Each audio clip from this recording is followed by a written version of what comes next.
বিজয় চোখের পানির বিজয়, এ বিজয় আমাদের বিজয়। 14-15 দিন তিনি একটানা রোজা রেখেছেন।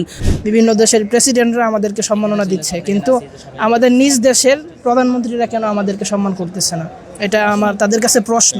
আমি এই বাইতুল্লাহ থেকে আমি আহ্বান জানাবো যে এই ভিডিওটার এই আওয়াজটা যেন প্রধানমন্ত্রী পর্যন্ত চলে যায়। এমন ঘরে দাঁড়িয়েছি যে ঘরে কোরআন নাজিল হয়েছে, যেই ঘরে 1 রাকাত নামাজ পড়লে 1 লক্ষ রাকাত নামাজের সওয়াব হয়।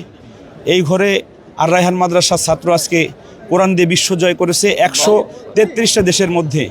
আমি একটা কথা শুধু বলি, আমাদের জাকারিয়ার বাবা এই জায়গা আসার পর থেকে রোজা রাখে। আজকে আর রায়হান মাদ্রাসার অর্ধেক ছাত্র রোজা রেখেছে। আমরা এই জায়গা প্রতিদিন ইবাদতে কাটিয়েছি আলহামদুলিল্লাহ। এ বিজয় চোখের পানির বিজয়, এ বিজয় আমাদের বিজয়। এমন ইবাদত করেছে আমাদের বাংলাদেশের ছাত্ররা, সবাই দোয়া করেছে। সেই দোয়ার ফসল আমাদের জাকারিয়া আজকে মাথা উঁচ করে দাঁড়িয়েছে এই বাইতুল্লাহর মধ্যে। আমি একটা কথা শুধু বলতে চাই যে আমাদের বাংলাদেশের মিডিয়া আমাদের কোরআনকে দাবায় রাখতে চায়, কিন্তু কোনোভাবেই দাবায় রাখতে পারবে না।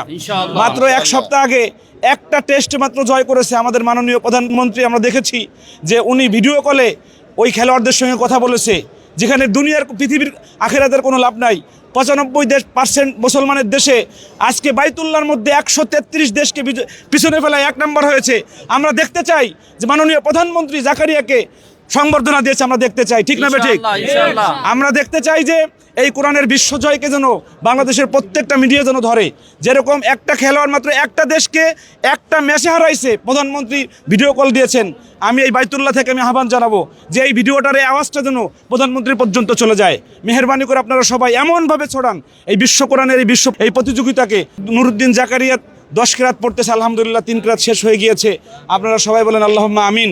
আমি আমাদের মিশর থেকে আমি উড়িয়ে নিয়ে আসছিলাম আমাদের শায়েখ শহীব আল আজহারি সাহেবকে। উনি সেকেন্ড বাই সেকেন্ড ওর সাথে থেকে ওর প্রত্যেকটা ভুলকে শুধরে দিয়েছেন, বাংলাদেশের পক্ষে দাঁড়িয়েছেন আলহামদুলিল্লাহ। আমি ওনার কাছে একটু অনুভূতি জানতে চাইবো এখন একটু।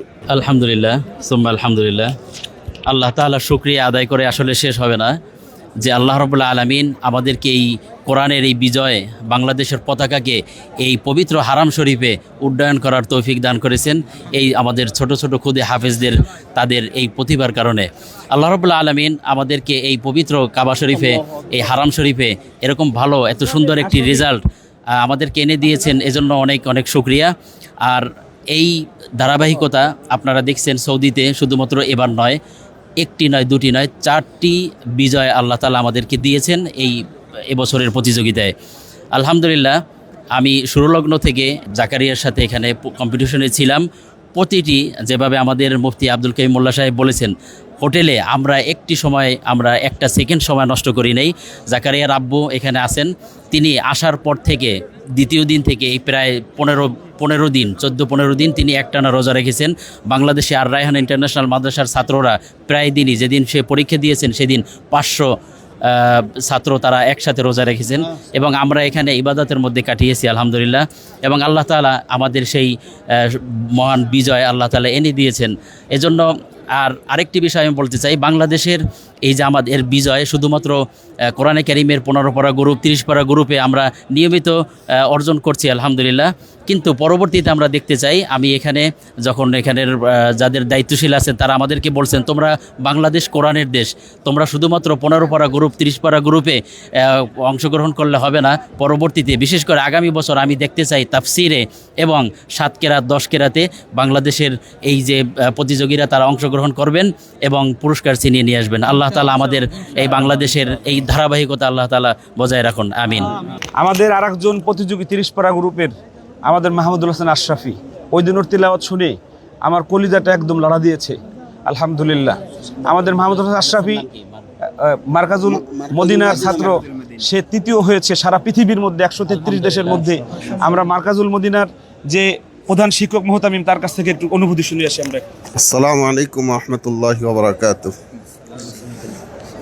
তার তো এই সৌদি আরবের অনেক দিনকার স্বপ্ন এবং এই দোয়া এবং রোজা, অনেক দিন যাবৎ সে রোজা থাকতেছে এবং তার বাবার কাছে কান্নাকাটি করে, আব্বা আমি সৌদি আরব ছাড়া আমি কোনো মাদ্রাসা চেঞ্জ করব না।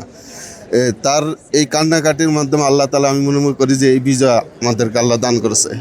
ইতিপূর্বে সে ইরানে বিশ্বজয় করেছে, 3য় স্থান অর্জন করেছে এবং ইয়াতে অস্ট্রিয়াতেও চ্যাম্পিয়ন হয়েছে এবং লিবিয়াতেও সে 6ষ্ঠ স্থান অর্জন করেছে। আমি আমাদের 30 পারা গ্রুপের 3য় বিজয়ী মাহমুদুল হাসান আশরাফি, ওর কাছে একটু আমি জানতে চাইবো যে সে যে বিশ্বজয় করলো, সে মাননীয় প্রধানমন্ত্রীর কাছে সে কি বলতে চায়। আসসালামু আলাইকুম রহমতুল্লাহ বারাকাতুহু। যে আমরা আজকে সৌদি ইন্টারন্যাশনাল কম্পিটিশনে সারা পৃথিবীকে হারিয়ে আমরা প্রথম, দ্বিতীয়, তৃতীয় স্থান অর্জন করেছি। আসলে এখানে আজকে মক্কার যে আমির সে আসছিল আমাদেরকে পুরস্কৃত করার জন্য। তো কল্পনা করা যায় যে একটা দেশের প্রেসিডেন্ট, একটা আমি যতটুকু জানি সে কিং মোহাম্মদ বিন সালমানের ভাই, আব্দুল আজিজের ছেলে, তো তিনি আজকে আমাদেরকে পুরস্কৃত করেছেন। তো সেই সুবাদে আমি আশাবাদী যেন আমাদের মাননীয় প্রধানমন্ত্রী তিনি যেন আমাদেরকে সম্মাননা করেন, কারণ রাষ্ট্রীয়ভাবে আমরা বিভিন্ন দেশে, আন্তর্জাতিকভাবে বিভিন্ন দেশের প্রেসিডেন্টরা আমাদেরকে সম্মাননা দিচ্ছে, কিন্তু আমাদের নিজ দেশের প্রধানমন্ত্রীরা কেন আমাদেরকে সম্মান করতেছে না, এটা